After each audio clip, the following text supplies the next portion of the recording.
বাংলাদেশ মুর্দাবাদ, বাংলাদেশ মুর্দাবাদ।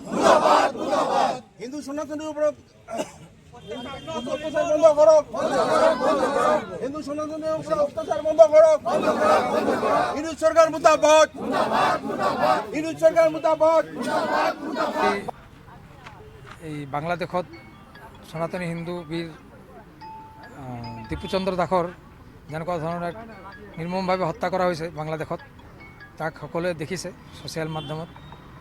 তো সেই তাৰ প্ৰতিবাদত আজি আমি বঙালী পৰিষদ অসমে গোটেই অসমজুৰি প্ৰত্যেক জিলা স্তৰত আৰু আঞ্চলিক সমিতিসমূহৰ সহযোগত আজি এই প্ৰতিবাদী ধিক্কাৰ কাৰ্যসূচী ৰূপায়ণ কৰিবলৈ লোৱা হৈছে। আমি বঙাইগাঁও জিলাও আজি বাঙালী পৰিষদ অসমৰ বঙাইগাঁও জিলা সমিতি তথা আঞ্চলিক সমিতিয়ে এই কাৰ্যক্ৰম ইয়াতে হাতত লৈছোঁ। ইয়াতে আমি বাংলাদেশ চৰকাৰক ধিক্কাৰ জনাইছোঁ। সেই ইউনিট চৰকাৰ যি অবৈধ চৰকাৰ, সেই চৰকাৰ বাংলাদেশত মৌলবাদী শক্তিক বৃদ্ধি কৰিবলৈ সুযোগ দিছে, মৌলবাদী শক্তিসমূহক তেওঁলোকে প্ৰশ্ৰয় দিছে। আৰু তাৰ কাৰণে হিন্দু যি তাতে আজি মাইনৰিটি আছে, সেই হিন্দু সমাজৰ ওপৰত আজি ভাবুকিৰ সৃষ্টি হৈছে। তেওঁলোকক প্ৰত্যেক দিনে এনেকুৱা ধৰণৰ ঘটনা হৈ থাকে। কিছুমান ঘটনা আহে আমাৰ সন্মুখলৈ ছ'চিয়েল মাধ্যমৰ যোগেদি, আৰু কিছুমান বস্তু আমি গম নাপাওঁ। তেনেকুৱা ধৰণৰ যিবিলাক কাম, এইবিলাক কাম বন্ধ হ'ব লাগে। বাংলাদেশ চৰকাৰত এই মৌলবাদী শক্তিৰ ওপৰত কঠোৰভাৱেৰে তেওঁলোকে দমন কৰা উচিত। ভাৰত চৰকাৰক আমি আজি এই সংগঠনৰ যোগেদি এটা স্মাৰক পত্ৰ প্ৰদান কৰিম আমাৰ প্ৰধানমন্ত্ৰী নৰেন্দ্ৰ মোদী ডাঙৰীয়াক। আৰু লগতে আজি ইউনিট চৰকাৰৰ যি মুৰব্বী, মানে বাংলাদেশ চৰকাৰৰ মুৰব্বী ইউনিছ মহম্মদ ইউনিছ, তেওঁৰ পুত্তলিকা দাহ কৰিম।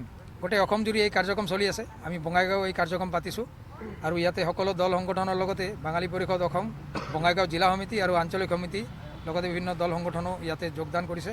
আমি সকলোকে লৈ এই কাৰ্যক্ৰমত আগবাঢ়িছোঁ।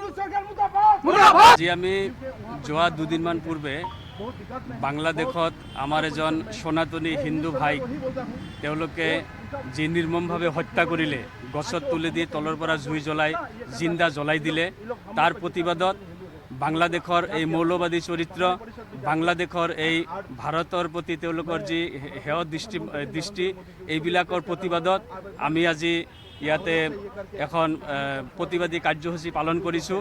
আমি বাংলাদেশৰ ইউনিট চৰকাৰৰ পুত্তলিকা দাহ কৰিম আৰু আমি ভাৰত চৰকাৰৰ আমাৰ সন্মানীয় প্ৰধানমন্ত্ৰী নৰেন্দ্ৰ মোদী ডাঙৰীয়াক আমি এখন স্মাৰক পত্ৰ প্ৰদান কৰিম যে বাংলাদেশ চৰকাৰৰ লগত কথা পাতি এই মৌলবাদী শক্তি কঠোৰ হাতে দমন কৰাৰ যাতে তেখেতে ব্যৱস্থা লয় আৰু ভাৰত চৰকাৰে এই সংক্ৰান্তত অগ্ৰণী ভূমিকা গ্ৰহণ কৰিব। তাৰ কাৰণে আমি এটা মেমৰেণ্ডাম প্ৰস্তুত কৰিছোঁ আৰু বাংলাদেশৰ যি মানে আমাৰ সনাতনী ধৰ্মৰ ওপৰত যিটো মানে আক্ৰমণ মাজে মাজে চলি থাকে, এইবিলাক যাতে কঠোৰ হাতে দমন কৰে আৰু ভৱিষ্যতে যাতে এনেকুৱা কোনো ঘটনা নঘটে, তাৰ কাৰণে আমি আমাৰ ভাৰত চৰকাৰক অনুৰোধ জনাইছোঁ।